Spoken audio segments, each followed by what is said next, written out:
The Fabelmans is the new film by Steven Spielberg, and this new work of his may be his most unique of his entire filmography.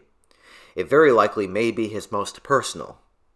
The Fabelmans is essentially a semi-autobiographical story, as it is based on Spielberg's early life up until the beginning of his Hollywood career.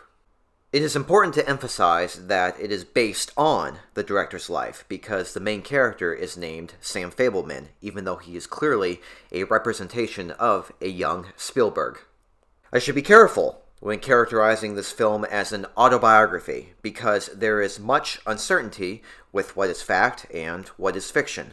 This is due to none of the characters having the last name Spielberg, even though members of the titular family are obviously depictions of the filmmaker's real family. And this ambiguity of fact or fiction is exactly what Spielberg intended. By giving the titular family a name other than Spielberg, it allows the director to have it both ways. The story can have plot points that are clearly based off of experiences in the director's early life, all of which can be detected by viewers who are familiar with Spielberg's personal life, which includes me, of course. On the other hand, the story can also have plot points that are very eventful, which will make you wonder if this latter group of story elements exist in the film because they are actually from Spielberg's life, or are these plot points there merely for the sake of entertainment and dramatic value? For me, I can't really say because I don't know how much is true, nor how much is fiction. Nevertheless, it was a wise choice by Spielberg. Perhaps it was the only wise choice. If Spielberg made an actual biopic about himself, as fascinating as that would come with a lot of problems. For one, it would limit Spielberg to stick with the whole truth, which would have kept him away from exaggerating his story for dramatic purposes. Thus, it may result in a pretty uninteresting movie. After all, not everybody's life story makes for an interesting biography. Another problem with the idea of a biopic about Spielberg made by Spielberg would be the possibility of burning bridges. In The Fabelmans, many relatives, friends, and acquaintances are depicted in an unflattering light. And if these negatively depicted characters appear the same way in a Spielberg autobiographical film, then you can be sure that the real-life individuals would be very unhappy with the director in question. Because of these problems, and perhaps many more unmentioned by me, it was wise for Spielberg to tell a story that alludes to his early life, as opposed to a straightforward biopic.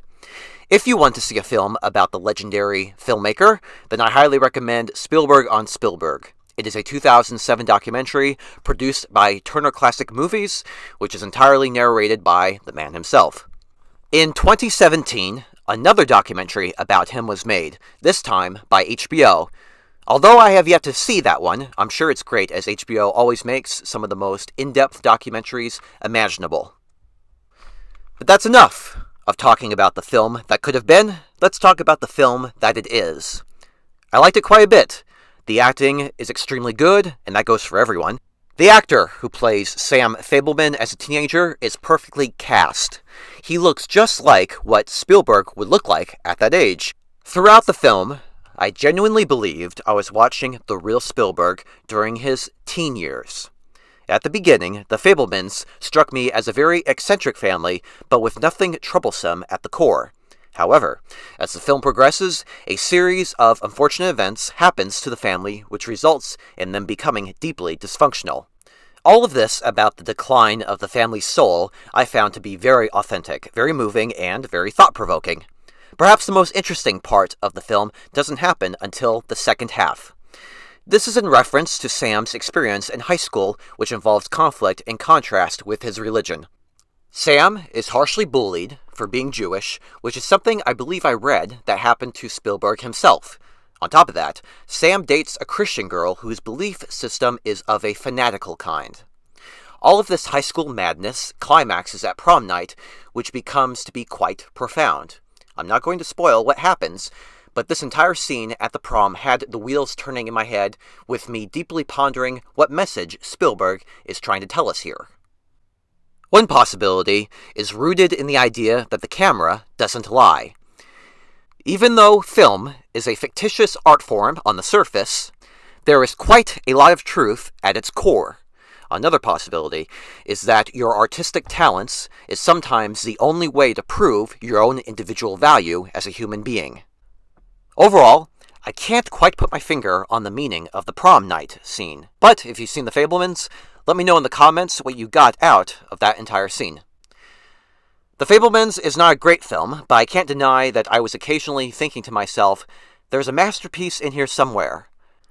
Screenwriters Steven Spielberg and Tony Kushner have delivered a unique story that is boldly moving, curiously strange, and seriously funny. Not to be overlooked is an ending that any cinephile viewer will find flat-out awe-inspiring. As a side note, if this film is a genuine biopic in disguise, I should mention two story elements that I know to be based on Spielberg's early life.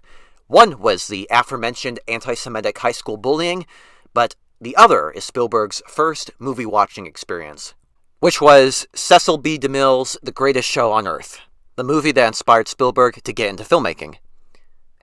Anyway, The Fabelmans is a good work by Spielberg, one that satisfies and engages. It makes you wonder, and it makes you ponder. It's not among his greatest films, but with a work of art so personal, it's good enough as it is. However, I wouldn't be surprised if I grew to love it with repeated viewings in the future. It's something special, alright.